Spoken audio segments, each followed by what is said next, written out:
Terpuji nama Tuhan, Bapak Ibu Saudara. Kami menyapa saudara sekalian yang ada di rumah-rumah, semuanya selamat hari Minggu dan shalom. Bapak Ibu anak-anak muda, shalom. Kita bersuka cita ada di hari Sabat, kita boleh sama-sama meninggikan nama Tuhan. Kita percaya saat nama Tuhan ditinggikan, segala perkara Tuhan selesaikan bagi saudara dan saya. Amin. Yang percaya mari kasih tepuk tangan yang meriah buat Tuhan Yesus Bapak Ibu. Haleluya. Kita siapkan hati kita untuk mulai ibadah kita. Kita bersatu dalam doa Bapak Ibu Saudara. Bapak yang baik, terima kasih Tuhan, kami bersyukur ada di hari Sabat. Tuhan memilih setiap kami, Tuhan menyuruh kami untuk boleh datang mendekat kepadamu. Dan kami tahu semua karena anugerah Tuhan yang masih melimpah dalam hidup kami. Bila kiranya hari ini Tuhan berkenan untuk setiap kami yang boleh beribadah bersama-sama. Kami percaya Tuhan Yesus, saat kami menaikkan pujian-pujian kami Tuhan, Kau disenangkan. Dan saat Tuhan disenangkan, Tuhan Yesus boleh terus mengubahkan hidup kami. Terima kasih Bapa kami yang baik. Kami mulai ibadah kami saat ini dari awal pertengahan hingga akhir. Dan di dalam nama Yesus Kau yang bersuka cita memulai ibadah ini. Sama-sama kita katakan amin. Haleluya. Kita percaya hari-hari ini gerakan Roh Allah sedang terjadi atas bangsa-bangsa. Amin. Yang percaya kasih tepuk tangan yang meriah buat Tuhan Yesus. Sorakan haleluya. Sama-sama tepuk tangan Bapak Ibu.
Ibu Saudara, saat ini kita akan mendengarkan Voice of Pentecost melalui multimedia.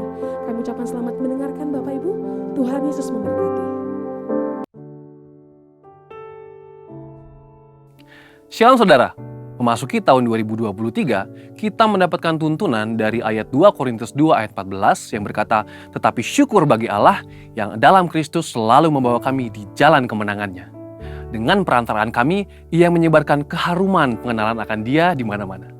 Mungkin kita dengan cepat mengaminkan ayat ini dengan berkata, "Ya, saya percaya selalu dibawa Tuhan di jalan kemenangannya." Tetapi apakah jalan kemenangan yang dimaksud oleh ayat ini? Apakah kemenangan di sini diartikan sebagai berkat materi? Mari kita simak penjelasan dari ayat tersebut yang syarat dengan makna dan perenungan yang dalam tentang tujuan hidup orang Kristen dalam edisi Voice of Pentecost kali ini dengan tema Jalan Salib, Jalan Kemenangan. Istilah jalan kemenangan atau triumphal procession memiliki gambaran tradisi kerajaan Romawi yang selalu melakukan parade atau arak-arak kemenangan setelah pasukan Romawi kembali dengan kemenangan dari peperangan. Biasanya, setelah mereka menang perang, sang jenderal akan kembali ke kota Roma dengan gegap gempita dan sorak-sorai, disertai dengan iringan tahanan perang yang nanti akan dihukum mati di kota Roma atau dijadikan budak. Tentu Paulus sangat familiar dengan parade ini, karena ini adalah peristiwa yang meriah yang dirayakan oleh hampir seisi kota Roma. Ketika kita mengerti latar belakang ini, maka sungguh sangat mencengangkan. Paulus berusaha menjelaskan bahwa dia bukanlah sang jenderal perang tersebut atau komandan perang yang berjalan bersama dengan bangga. Tetapi Paulus adalah tawanan perang itu sendiri. Paulus menggambarkan dirinya sebagai tawanan perang yang diarak menuju kematiannya sebagai martir demi menyebarkan aroma Injil kemanapun dia pergi. Coba perhatikan beberapa ayat yang Paulus tulis mengenai pelayanannya.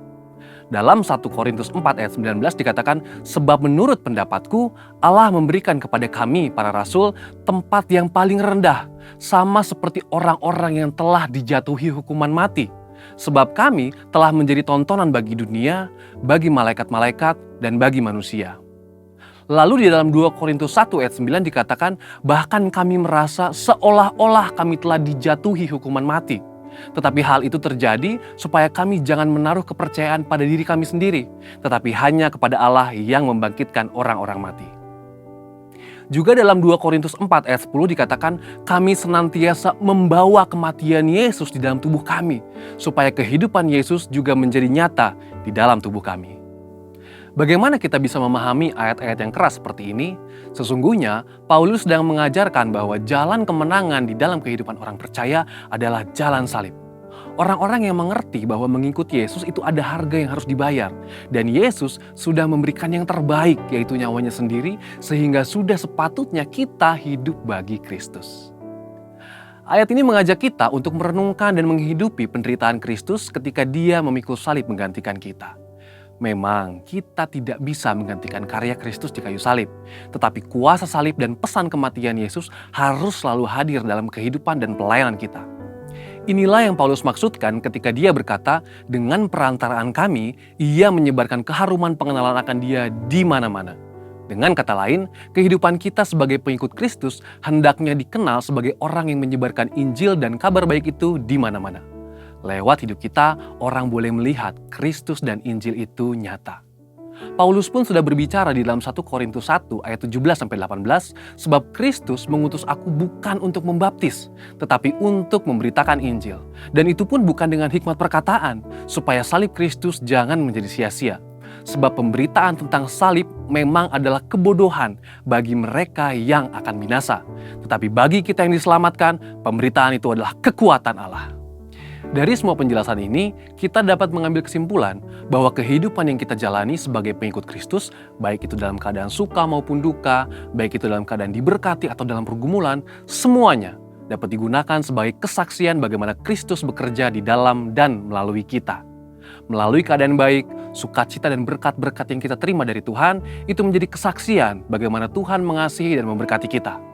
Namun melalui jalan salib yang kita jalani, perjalanan itu menjadi kesaksian bagaimana Kristus setia menjaga, merawat, membela, dan memberi kekuatan serta kemenangan bagi kita.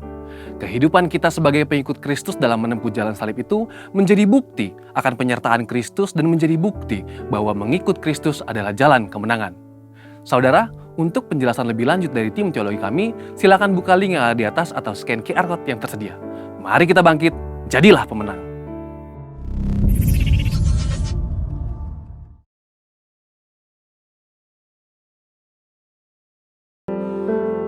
Siapkan hati kita untuk saat ini masuk dalam hadirat Tuhan. Kita bawa hati kita di hadapan Tuhan saat ini. Biar Roh Kudus memenuhi setiap hati kami. Kami rindu Engkau Tuhan. Yesus Tuhan ditinggikan, dimuliakan dan naik ke surga. Dia berikan Roh Kudus-Nya, menguatkan dan menolong selalu. Sungguh ku rindu bersekutu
terjadi di tempat ini.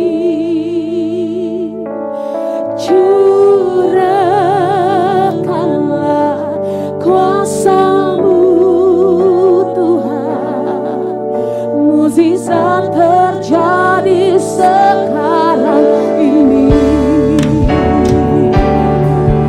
Curahkan ya Tuhan, curahkanlah kuasa-Mu Tuhan, mukjizat terjadi di tempat ini. Curahkanlah kuasa-Mu Tuhan, mukjizat terjadi sekarang ini. Kita angkat tangan kita di hadapan Tuhan dan katakan, curahkanlah kuasa-Mu Tuhan, mukjizat-Mu Tuhan. Kami terima saat ini Tuhan, curahkanlah kuasa-Mu Tuhan, mukjizat terjadi sekarang ini.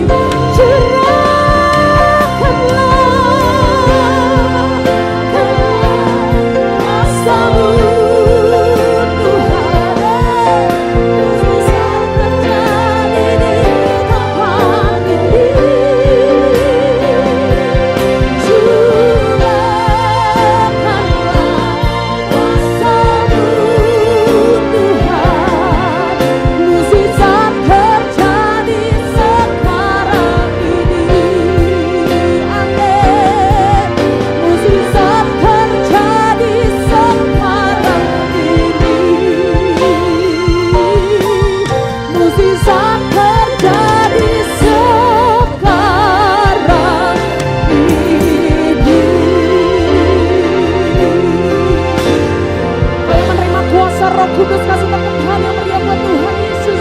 Haleluya.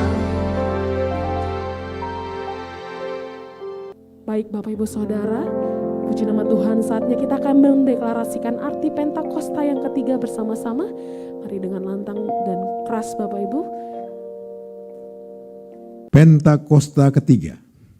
1. Pentakosta ketiga adalah pencurahan Roh Kudus yang dahsyat di zaman ini, melebihi yang terjadi di Azusa Street.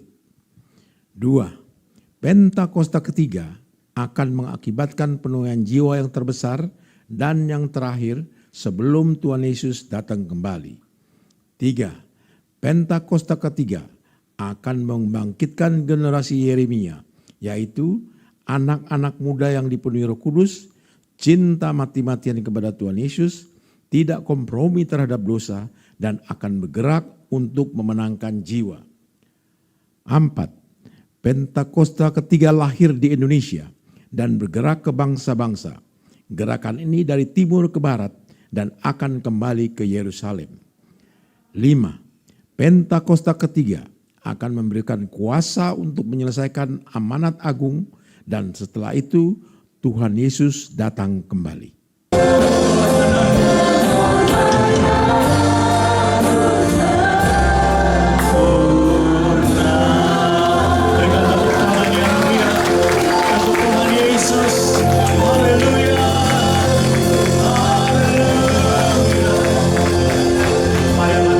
Sembah Tuhan dengan bahasa roh. Kuria lama syandara lama ya lama. Kuria lama kaya lama ya lama ya lama ya lama.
karena kasih-Mu, kuasa-Mu, pengorbanan-Mu dahsyat bagi kami Tuhan. Kalau kami ada di sini hari ini, semua karena kasih Tuhan yang luar biasa. Terima kasih Bapa, terima kasih. Tanpa pengorbanan-Mu hidup kami menjadi sia-sia. Tetapi karena pengorbanan-Mu, kasih-Mu, kuasa-Mu, hidup kami menjadi penuh dengan makna ya Tuhan. Terima kasih Bapa Surgawi, kami bersyukur. Engkau begitu baik, Engkau begitu luar biasa. Terima kasih kami sungguh merasakan hadirat-Mu, pengurapan-Mu, kuasa-Mu di tempat ini. Dan Tuhan, biarlah kasih-Mu terus Kau curahkan. Bahkan waktu firman-Mu diberitakan, sampaikan isi hati-Mu dengan cara yang sederhana, supaya kami menangkap isi hati Tuhan, dan kami melakukannya dalam kehidupan kami. Urapi hamba-Mu yang bukan apa-apa ini, untuk menyampaikan isi hati Tuhan. Terima kasih Bapa, di dalam nama Tuhan Yesus Kristus, mari kita yang siap dengarkan firman Tuhan. Bersama-sama kita katakan, amin. Berikan tepuk tangan bagi anak kita. Haleluya. Puji Tuhan, silakan duduk kembali. Bapak Ibu saudara kasih Tuhan, selamat pagi menjelang siang. Shalom. Puji Tuhan, sebuah sukacita yang besar dan sebuah kebanggaan bisa ada di tempat ini, berada di antara Bapak Ibu saudara semua, memuji menyembah Tuhan. Terima kasih buat Bapak Gembala untuk kepercayaan dan kesempatan yang diberikan. Bapak Ibu dikasih Tuhan, hari ini kita akan melihat apa yang menjadi kebenaran firman Tuhan. Tetapi sebelumnya, perkenalkan, nama saya Doni Lubianto. Saya melayani di Rayon 3 di Provinsi Banten, di Tangerang, membantu pelayanan penggembalaan dari Bapak Pendeta Peter Farak Nimela dan juga Ibu Pendeta Christina Farak Nimela, sekaligus juga menjadi anggota tim teologi dari GBI Gatsu. Nah Bapak Ibu dikasih Tuhan, hari ini kita akan melihat sebuah tema yang berjudul The Greatest Commandment, atau perintah agung. Mari kita melihat firman Tuhan di dalam Injil Matius pasal yang ke-22 ayat 36 sampai dengan ayat yang ke-40. Injil Matius pasal yang ke-22 ayat 36 sampai dengan ayat yang ke-40. Kalau boleh dari ayat 35 deh. Dari ayat 35 boleh tampilkan? Oke. Ya. Sip. Yuk kita baca sama-sama dari ayat 35. 2, 3. Dan seorang dari mereka, seorang ahli Taurat, bertanya untuk mencobai dia. Ayat 36, Guru, hukum manakah yang terutama dalam hukum Taurat? Jawab Yesus kepadanya, kasihilah Tuhan Allahmu dengan segenap hatimu dan dengan segenap jiwamu dan dengan segenap akal budimu. Itulah hukum yang terutama dan yang pertama. Dan hukum yang kedua yang sama dengan itu ialah, kasihilah sesamamu manusia seperti dirimu sendiri. Pada kedua hukum inilah tergantung seluruh hukum Taurat dan kitab para nabi. Bapak Ibu dikasihi Tuhan, kalau kita membaca dari ayat sebelumnya, ini sepertinya secara bergantian. Mereka ingin mencobai Tuhan Yesus. Sebelumnya orang-orang Saduki, kemudian ketika orang Saduki itu bungkam, gantian orang Farisi ingin mencobai Tuhan Yesus. Kalau Bapak Ibu berangkat ke Israel, Bapak Ibu akan mengetahui ada 3 golongan ahli Taurat. Yang pertama adalah orang-orang Eseni. Orang-orang Eseni adalah golongan yang eksklusif. Mereka tidak menikah. Mereka berkumpul di satu wilayah tertentu dan mengkhususkan diri. Dan mereka beribadah menyalin kitab suci. Tidak gampang untuk bergabung dengan mereka. Hanya anak-anak yang belum akil balik yang bisa bergabung dengan mereka dengan mudah untuk bisa dididik. Kalau Bapak Ibu ke daerah Laut Mati, ada tempat bernama Qumran, tempat ditemukan gulungan kitab suci. Di sanalah mereka tinggal. Itulah kaum Eseni. Mereka merasa diri mereka sebagai orang Yahudi sejati. Kemudian golongan yang kedua adalah orang-orang Saduki. Siapa orang Saduki? Orang Saduki itu adalah keturunan daripada Imam Zadok, imam besar Zadok. Sehingga orang-orang Saduki ini orang-orang kaya. Mereka lah yang menguasai pajak yang ada di bait Allah, Bapak Ibu. Nah, orang yang ketiga, golongan yang ketiga adalah golongan orang-orang Farisi. Farisi ini dibentuk oleh kakeknya Gamaliel. Tentu Bapak Ibu tahu Gamaliel itu adalah guru daripada Rasul Paulus. Nah, kakek daripada Gamaliel itu adalah pendiri kaum Farisi. Jadi di Israel ini ada Eseni, ada Saduki, ada Farisi. Dan kalau kita melihat ayat ini sangat menarik. Pertama-tama orang Saduki ingin mencobai Yesus, tetapi kemudian mereka berhasil dibungkam oleh Yesus. Dan ketika melihat orang Saduki dibungkam oleh Yesus, giliran orang-orang Farisi, ahli Taurat, yang mencobai Yesus dengan berkata, "Guru, perintah manakah yang paling utama?" Bayangkan, saudara. Kemudian apakah Bapak Ibu tahu berapa banyak perintah hukum Taurat? Sebagian berkata, 10 Pak Pendeta. Bukan 10, saudara. Seorang rabi Yahudi bernama Simlai itu menghitung perintah hukum Taurat, dan ada 613 perintah hukum Taurat yang harus dilakukan oleh orang Israel yang beragama Yahudi atau Yudaisme. Dari 613 perintah itu, 365 berupa larangan. Jangan lakukan ini, tidak boleh begini, tidak boleh begitu. Oh Pak Doni, kalau 365 berarti sehari satu dong ya? Bukan, sehari 365 larangan.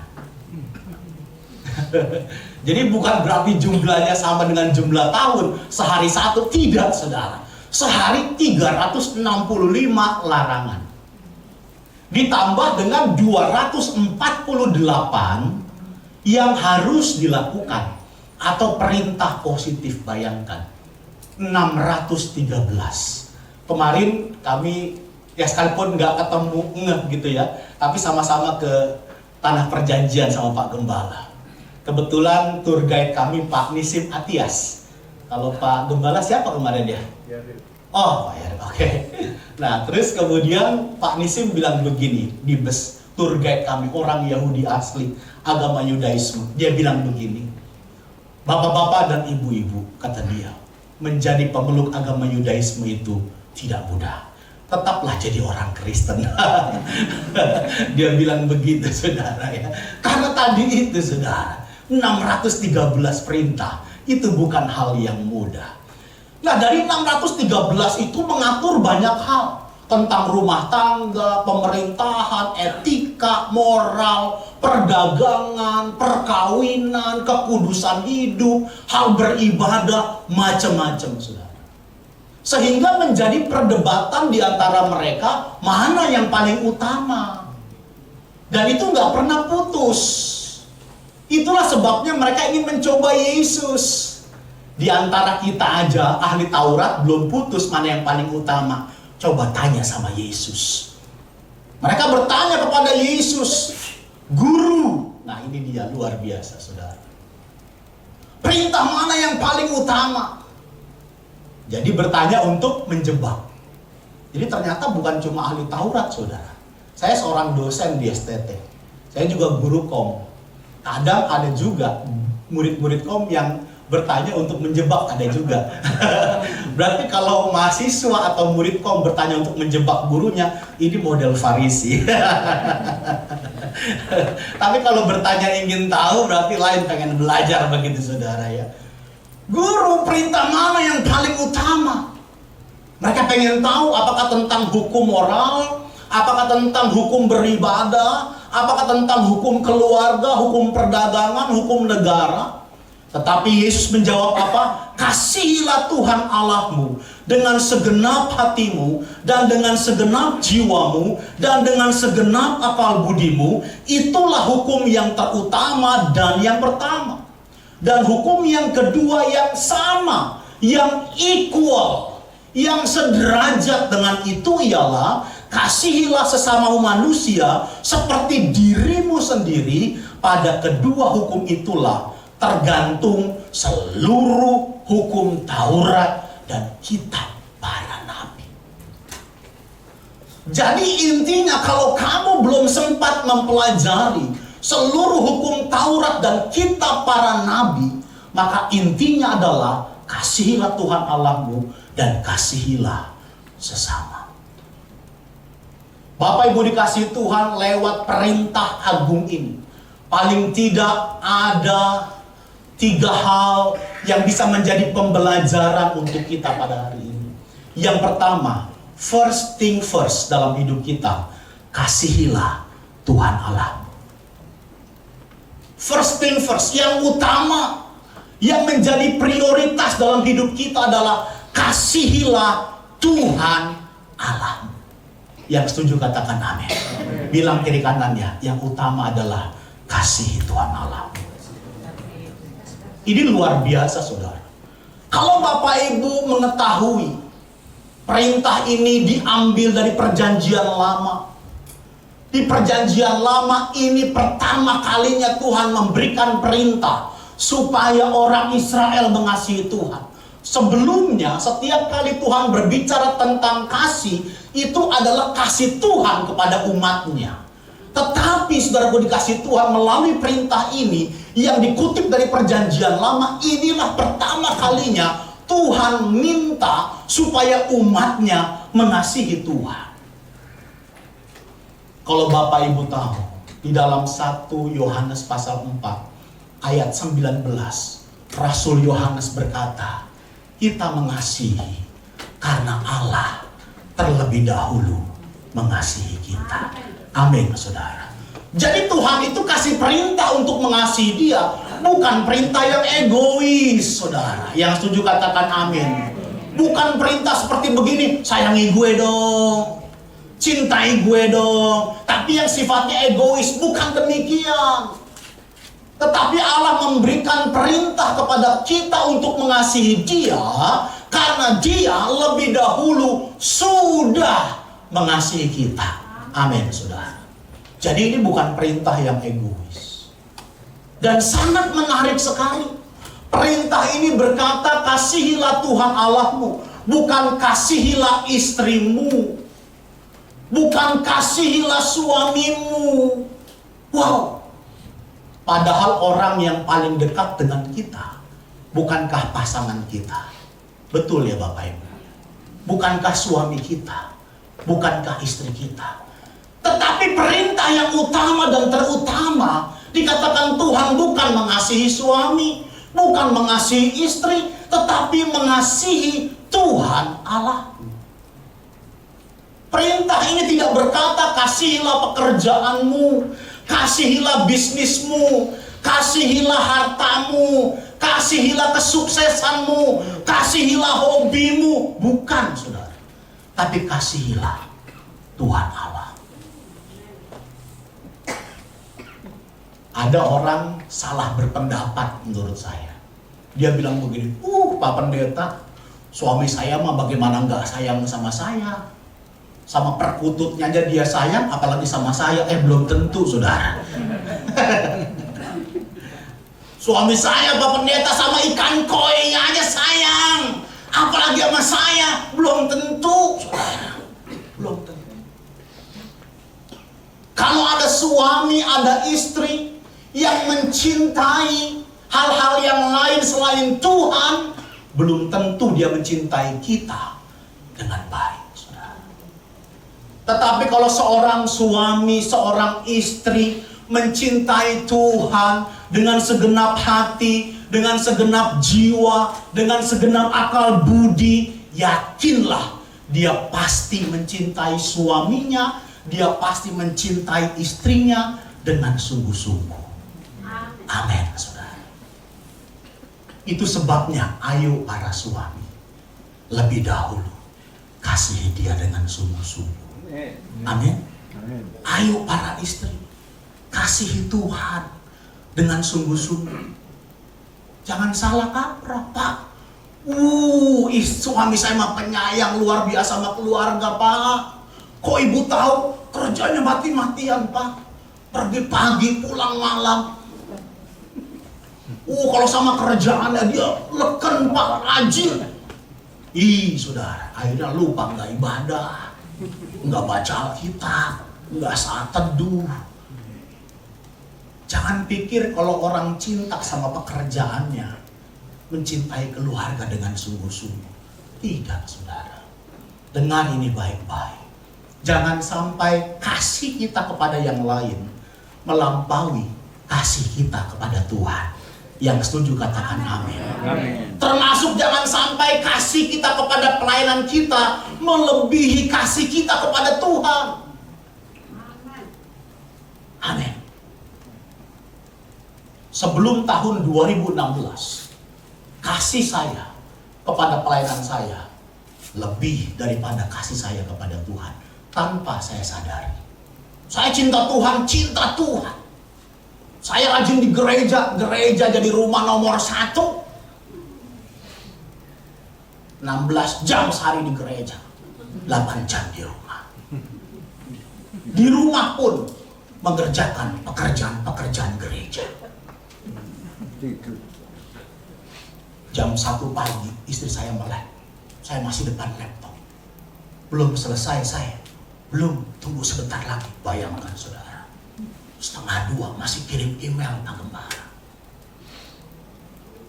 Ini ada koko saya sama Nuso di sini.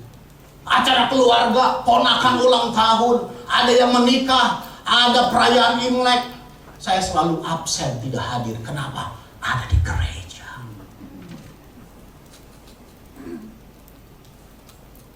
Kelihatannya keren. Dan betul, sejak muda karir saya dalam pelayanan meningkat luar biasa. Saya pendeta Pratama istilah sekarang, paling muda yang pernah diangkat Rayon 3. Usia 22 tahun saya jadi PDP, saudara. Jadi pengkhotbah ibadah raya. Gak pernah kena skorsi. Karir nanjak terus. Usia 29 tahun jadi staf gembala di Modern Land. Kalau sekarang tuh saya wakil gembala.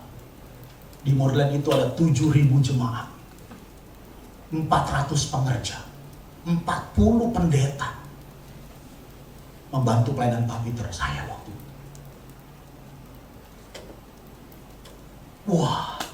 Karir bagus. Membuat saya apa? Seperti workaholic. Kalau ini namanya ministry holic. Benar, saudara. Saya pernah bilang waktu menikah awal sama istri saya masih ingat waktu itu dia baru saja pulang dari rumah sakit habis melahirkan, baru punya anak kami, saudara. Terus ada retret pemuda, saya masih di youth pastor waktu itu, menggembalakan 1.000 anak muda. Kami ada retret, saya harus tinggalkan dia. Dia sedih, dia nangis. Terus saya bilang sama dia, sebelum saya menikah dengan kamu, karir saya di pelayanan tidak terhambat. Jangan sampai menikah dengan kamu, karir saya terhambat. Bayangkan, saudara. Padahal yang dia minta cuma ditemenin karena baru melahirkan anak kami semua. Bayangkan. Ministry holy. Artinya apa? Tidak mungkin bisa seimbang. Terus terang, saudara. Kalau ada orang bilang, kita mesti balance. Sungguh-sungguh nggak bisa balance. Ya. Kita hanya bisa menyeimbangkan, tapi nggak totally 50-50 Pak Gembala, nggak bisa. Pasti satu ada yang harus kita korbankan. Apalagi kalau satunya terlalu jomplang, yang lain pasti akan dikorbankan. Maka kualitas waktu bersama dengan keluarga, baik keluarga inti maupun keluarga besar, itu pasti dikorbankan. Tanpa sadar sampai satu kali istri saya menangis, dia bilang, aku cemburu loh. Saya kaget, cemburu sama siapa? Gua main perempuan enggak? Punya pacar enggak? Ternyata apa? Dia cemburu karena saya kalau bicara sama jemaat, bicara sama pengerja, baik, santun, sopan. Tapi kalau sama dia rada keras gitu, saudara. Dia pernah jadi sekretaris saya. Betul ya, berapa tahun saya? Cukup lama ya. Jadi waktu itu dia full timers di Modern Land, saya jadi youth pastor, saya kantornya lain. Waktu saya dapat promosi jadi staf gembala itu, saya dipindah ke kantor Modern Land, jadi dia sekretaris saya. Jadi dulu bertahun-tahun cuma saya satu-satunya yang sah cium sekretaris saudara. Dan tidak dosa ya. Kalau yang lain cium sekretarisnya dosa saudara. Saya nggak dosa saudara. Tetapi dampaknya apa? Terbawa saudara. Saya orangnya dulu itu seperti tadi, ministry holy, terus kemudian result oriented, saya pengen kerjanya bagus. Tanya dia, wah makan hati saudara. Pokoknya kalau lembaran-lembaran laporan untuk gembala rayon, saya nggak mau ada lecek, nggak mau ada noda sedikit, mapnya mesti bagus. Jadi sebelum saya pindah ke kantor itu, kan dia udah lebih dahulu di kantor Modernland saudara. Buat dia biasa, ya lecek dikit nggak apa-apa, toh gembala rayon juga nggak protes. Waktu saya masuk jadi staf gembala, saya bilang nggak bisa, ganti dulu. Jadi saya lebih cerewet dulu saudara. Nah itu terbawa saudara. Jadi waktu pulang ke rumah, sayang tadi marah-marah gitu saudara. Jadi kehidupan makin tambah kacau saudara. Sampai akhirnya ya alami proses 2016 dibentuk Tuhan saudara. Dan saya bersyukur ya. Artinya apa? Saya dibuat Tuhan sadar lebih dahulu. Jadi proses membentuk saya sadar ya. Wah kemudian hidup saya berubah. Wah saya bilang luar biasa. Sekarang 7 tahun berlalu Pak Gembala ya, saya menjadi doni yang baru. Lewat proses ya, saya pergunakan waktu sebaik mungkin. Ambil kuliah doktoral. Terus kemudian ternyata setelah itu Tuhan percayakan perkara-perkara yang baru ya. Termasuk jadi anggota tim teologi, sekretaris BPD. Saya melihat perkara yang luar biasa. Itu setelah saya sadar bahwa kita harus mencintai Tuhan lebih dari yang lain. Amin saudara. Kalau saya belum belajar mencintai Tuhan lebih dari yang lain, Tuhan tidak akan berikan kepada kita perkara yang lebih besar. Yang setuju katakan amin saudara. Kita belum siap. Jangan sampai cinta kita kepada yang lain melampaui cinta kita kepada Tuhan. Itu sebabnya kepada yang muda-muda, yang belum menikah, Kodoni ingatkan, carilah pasangan hidup yang cinta sama Tuhan. Kalau cantik, ganteng itu mah bonusnya aja. Yang setuju katakan amin. Jangan cari yang ganteng sama cari yang cantik dulu, tapi nggak cinta Tuhan. Jangan. Ditanya mau pilih mana? Ganteng nggak cinta Tuhan atau jelek cinta Tuhan? Kodoni cari yang ganteng nggak cinta Tuhan aja. Loh, kok begitu? Ntar saya ajak ke gereja, gitu katanya. Karena kalau cinta Tuhan bisa berubah, kalau jelek nggak bisa berubah. Wah betul juga saya bilang. Saya bilang betul juga sih, ya nggak salah juga.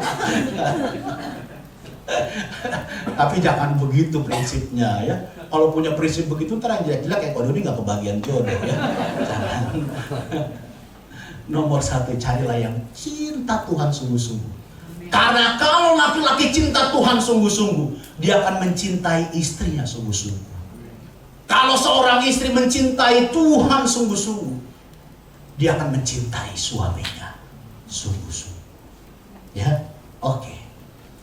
Terus kemudian yang kedua dari peristiwa ini, pembelajaran yang bisa kita ambil adalah belajar menerima dan mengasihi dirimu sendiri. Karena perintah itu berkata, dan hukum yang kedua yang sama dengan itu, yang equal dengan itu adalah kasihilah sesamamu manusia seperti apa? Dirimu sendiri. Amin. Jadi kita harus belajar untuk menerima dan mengasihi dirimu sendiri. Kita tidak akan mungkin bisa mengasihi Tuhan dengan maksimal.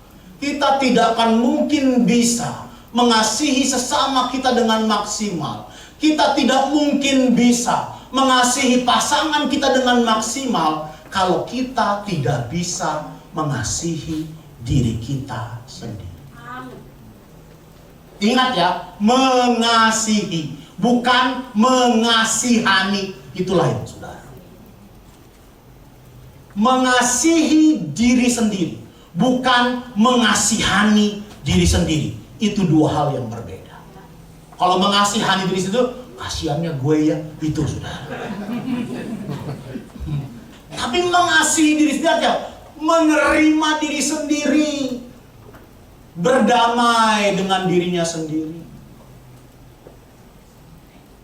Orang yang nggak bisa mengasihi diri sendiri itu nggak menerima dirinya apa adanya. Kenapa ya? Kok saya dilahirkan di keluarga ini? Kenapa nggak di keluarga itu? Kenapa saya lahir di keluarga yang miskin, bukan di keluarga kaya? Kenapa saya lahir di suku tertentu, bukan di suku yang lain? Kenapa saya nggak lahir setampan dan secantik dia? Kenapa saya tidak sepintar dan secerdas dia? Kenapa saya tidak seberuntung dia? Pemikiran-pemikiran itu adalah pemikiran dari orang-orang yang tidak bisa menerima dirinya sendiri, apa adanya semua. Waktu dia ngaca, yang ada apa? Penolakan terhadap diri sendiri. Dia benci sama dirinya sendiri. Apakah Bapak Ibu berpikir, mana ada dong orang begitu? Tidak sedikit, saudara. Bahkan mungkin ada di antara kita. Waktu kita ngaca, waktu kita bercermin, kita nggak bisa terima dengan keadaan kita. Kita nggak bisa terima dengan diri kita. Apalagi ditambah, kalau Anda mengalami penolakan dari komunitas, Anda nggak bisa masuk ke circle tertentu. Misalnya ibu-ibu, ya biasanya ibu-ibu nemenin anak-anak sekolah, pengen bergaul sama ibu-ibu sosialita yang lain, nggak diterima, lu nggak cocok bagian sama kita. Tas kita dong nih, LV, lu apa? Levi's lain. Ya. Lu nggak cocok tas kami nih Gucci, lu gentong tas yang mereknya beda. Nggak diterima di komunitas. Begitu nggak diterima di komunitas, kita menolak diri kita sendiri. Kita menyesali. Kalau kita belum bisa berdamai dengan diri kita sendiri, kalau kita nggak bisa mengasihi diri kita sendiri, kita nggak akan bisa mengasihi pasangan kita dengan maksimal. Kita nggak bisa mengasihi Tuhan dengan maksimal, saudara. Mari kita bertobat dan belajar untuk apa? Menerima, mengasihi diri kita sendiri apa adanya. Yang setuju katakan amin, saudara. Apapun kita, apapun kondisi kita, di keluarga mana kita dilahirkan, kita nggak bisa pilih. Terima apa adanya. Dengan apa? Mengucap syukur kepada Tuhan. Tuhan, terima kasih. Aku dilahirkan di keluarga ini. Tuhan, terima kasih buat orang tuaku. Tuhan, terima kasih buat wajahku. Tuhan, terima kasih buat aku apa adanya. Karena aku diciptakan istimewa dan spesial. Tidak ada duanya. Amin. Kalau kita menerima diri kita sendiri, wow, tidak sedikit persoalan rumah tangga muncul. Karena apa? Karena baik suami maupun istri belum bisa terima dirinya apa adanya. Belum bisa mengasihi dirinya apa adanya. Sehingga dia kesulitan mengasihi pasangannya. Pembelajaran yang ketiga dari perintah yang utama ini apa? Mengampuni dan memberi kepada sesama kita. Memberi kepada Tuhan. Firman Tuhan katakan apa? Dan hukum yang kedua yang sama dengan itu adalah kasihilah sesamamu manusia. Kalau kita mengasihi Tuhan, kita harus mengasihi sesama. Karena orang yang bilang dia mengasihi Tuhan tetapi membenci, punya dendam kepada orang lain, omong kosong besar. 1 Yohanes 4 ayat 20 sampai 21, jikalau seorang berkata, aku mengasihi Allah dan ia membenci saudaranya, maka ia adalah pendusta. Karena barang siapa tidak mengasihi saudaranya yang dilihatnya, tidak mungkin mengasihi Allah yang tidak dilihatnya. Dan perintah ini kita terima dari Dia. Barang siapa mengasihi Allah, ia harus juga mengasihi saudaranya. Amin, saudara. Kasih kita kepada sesama manusia adalah bukti kasih kita kepada Tuhan. Kalau kita masih punya dendam, kecewa, benci, berarti kita belum maksimal mengasihi Tuhan. Hati hati kita ini fragile, rapuh, ringkih, mudah dilukai. Itu sebabnya kita minta supaya kasih Tuhan terus penuhi hati kita. Prinsipnya adalah jangan jadikan hati ini tempat sampah. Yang mau katakan amin. Orang mungkin bisa berbuat apa saja kepada kita dan kita nggak bisa larang, saudara. Betul nggak? Orang yang ngomelin kita bisa larang nggak? Nggak bisa. Orang maki-maki kita, ngomongin kita, jelek-jelekin kita nggak bisa larang. Sama seperti halnya kita tidak bisa melarang burung melintasi kepala kita, betul nggak? Tetapi kita bisa melarang dia bersarang di kepala kita. Kalau burung coba bersarang di kepala saudara, kita bisa singkirkan, enak aja. Tapi kalau dia melintas, kita nggak bisa larang. Demikian juga. Kita nggak bisa larang orang ngomelin kita, jelek-jelekin kita, menyakiti hati kita, mengkhianati kita nggak bisa larang. Tapi kita bisa melarang hati kita untuk merespon yang buruk terhadap apa yang mereka lakukan. Memang gak mudah, perlu kekuatan dari Roh Kudus. Tapi saya berdoa supaya kita belajar untuk apa? Memberikan pengampunan kepada orang yang bersalah kepada kita. Karena kalau kita menyimpan dendam, kepahitan, kekecewaan, omong kosong besar, kita berkata mengasihi Tuhan. Banyak orang pengen hidup intim dengan Tuhan, pengen bilang mengasihi Tuhan, tapi dia mengalami kesulitan karena apa? Karena hatinya belum mengampuni yang lain. Semakin kita mengampuni orang yang bersalah kepada kita, semakin kita mengalami breakthrough, terobosan, makin kita intim dengan Tuhan. Orang yang nyimpan kepahitan susah mau intim, saudara. Dia mau nyembah Tuhan, kebayang wajah orang yang melukai hatinya, betul. Mau baca Alkitab, saudara lihat, waduh, wajahnya itu ya, tampak. Mau ke gereja aja dulu, waktu masih 2 kali ibadah, nanya Pak Jeffrey dulu, Pak, si Bapak itu ibadah keberapa? Oh, biasanya ibadah kedua. Puji Tuhan, saya ibadah 1 ya Pak. Iya. Datang-datangnya musuhnya, ibadah 1, kebetulan mau kondangan siangnya, saudara. Amprokan ketemu di depan, saudara. Waduh, saudara. Udah gak ada jam. Ketemu sama-sama di tangga, udah repot, susah, saudara. Orang kalau punya dendam, kepahitan, kebencian, susah. Kalau kita mau breakthrough, mau intim sama Tuhan, mau mengasihi Tuhan, yuk kita belajar lepaskan pengampunan. Amin, saudara. Lepaskan pengampunan. Kemudian jangan lupa memberi. Kita bisa memberi tanpa mengasihi, tapi kita nggak mungkin mengasihi tanpa memberi. Kita lagi naik mobil di jalan, tiba-tiba ada orang, Pak, minta. Kita bisa kasih, betul nggak saudara? Tanpa kita harus mengasihi dia, nggak perlu. Mungkin kita merasa terganggu, mungkin kita takut kaca kita digedor, betul nggak? Kita buka, kita kasih dia. Kita bisa memberi tanpa mengasihi. Tapi kita nggak mungkin mengasihi tanpa memberi. Itu satu paket yang tidak terpisahkan. Jadi kalau ada suami yang bilang, aku mengasihimu sayang, I love you to the moon and back, tapi nggak pernah kasih uang jajan, nggak pernah belanjain, nonsense, omong kosong besar ibu-ibu ya. Jangan percaya sama suami model begitu. Tapi kalau dia bilang I love you, kasih uang belanja, kasih uang jajan, ini lebihnya mah, ini belanja, wah itu baru saudara. Benar.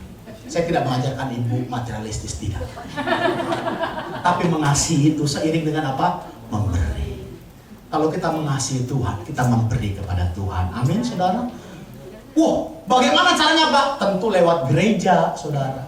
Sebagai institusi yang sah dan valid untuk mengelola uang persembahan jemaat. Anda boleh kasih ke orang miskin langsung, silahkan. Tapi jangan lupa, setiap kali beribadah, kita bawa persembahan ke gereja. Yang mengerti katakan amin. Karena persembahan itu tidak pernah terpisahkan dari ibadah. Bahkan kalau Bapak Ibu membaca dari Alkitab, ibadah yang pertama itu adalah persembahan korban. Habel, Kejadian pasal 4. Nuh disebut ibadah waktu dia mempersembahkan korban. Jadi ibadah itu bicara soal apa? Mempersembahkan korban. Jadi nggak mungkin kita beribadah kepada Tuhan tanpa membawa persembahan. Anda boleh kasih orang miskin langsung, kasih ke panti asuhan, kasih yang membutuhkan, silakan. Tapi waktu datang beribadah, jangan lupa bahwa persembahan kita yang kepada Tuhan itu untuk dikelola di gereja. Bagi apa? Perluasan kerajaan Allah. Yang mengerti katakan amin. Kalau kita mengasihi, kita mengampuni, dan kita memberi. Mari kita berdoa. Haleluya. Kita katakan, Tuhan, aku mau menyenangkan.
Saudara kasih Tuhan, terimalah berkat kasih Allah berlimpah-limpah di dalam anaknya Yesus Kristus dan persekutuan indah dengan Roh Kudus mulai hari ini sampai Yesus datang kedua kali menjemput kita di awan permai, bahkan sampai selama-lamanya. Yang percaya sama-sama ucapkan amin.